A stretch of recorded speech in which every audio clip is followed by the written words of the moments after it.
What's going on, everybody? Welcome back to the channel. I appreciate you stopping by, spending a few minutes of your time here with me tonight.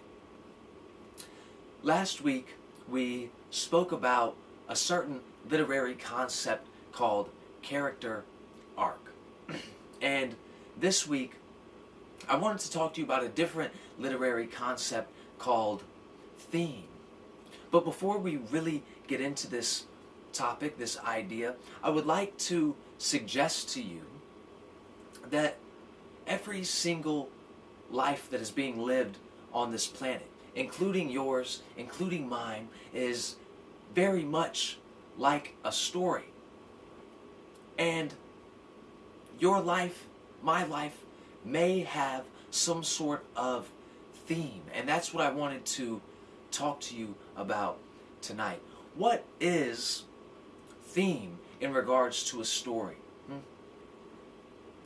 The theme of a story is generally regarded as this big picture, central idea, central message that the creator wishes to communicate. Okay? And a lot of the times, not all of the time, but generally speaking, the theme of a story will be left unspoken. And instead, the events of the story in the book or in the movie sort of guide the audience to making their own self-discovery of the theme. The creator wants you to think to yourself, to come to your own conclusions, you see. So the theme, a lot of the times, is left unspoken. I have seen stories and films where the theme has just been explicitly given to the audience or to the reader, but a lot of the times these are for children, okay? So the author may choose to just lay out simply and plainly the truth that they are trying to express for a younger audience, you see? But generally speaking, the theme of a movie or of a story will be left unspoken. So have you ever seen pictures of like an iceberg floating in the water? A lot of the times what you're seeing floating on top of the water is a measly 10% of what is really there.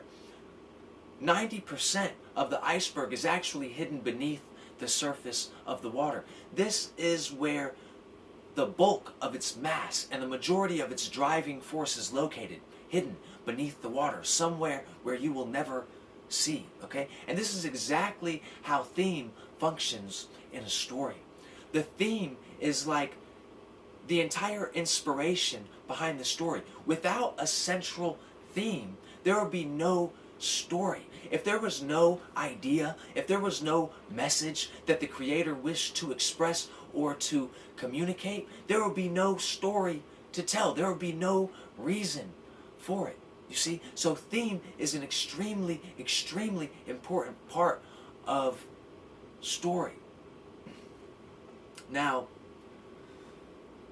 it's possible that stories have more than one theme, but most great stories do indeed have one central theme. This would be called a major theme.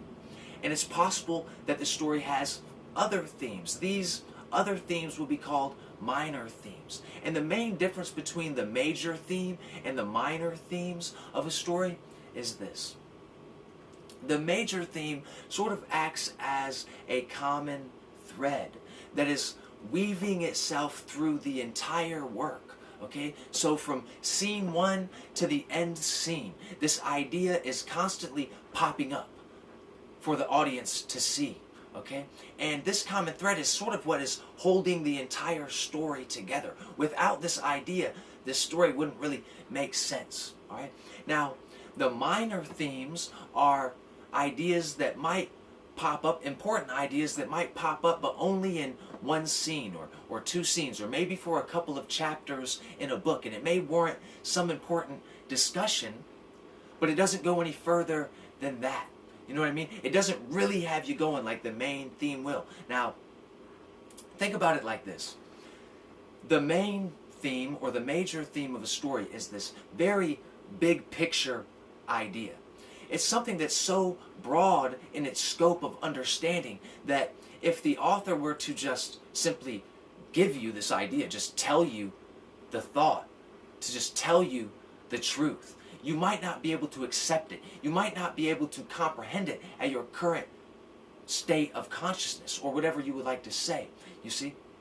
So the minor themes are sort of like the preparatory lessons that you need to get you to the point of understanding or being able to comprehend this big picture truth.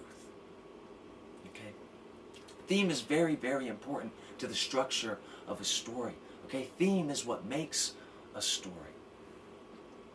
It's possible to identify both major themes and minor themes in a story, but I have to tell you this, that your search, if you were to sit down tonight and try to identify the major theme of your personal life, all of your efforts may prove futile, okay?